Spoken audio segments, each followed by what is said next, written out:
Hi, this is VZ Pro 3 channel. In today's video, I will show you how to check the battery health on your MacBook.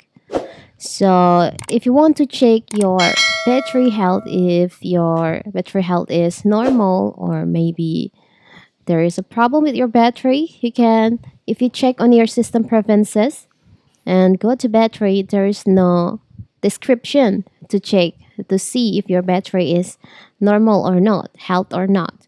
So you can check in here. You can click on the Apple icon on the up left corner of your MacBook screen. Click on About this Mac.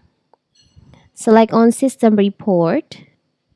And from here, from Hardware, you can go to Power. There is an option Power. Okay, this one. Select on that. And there is an option here, information, health information.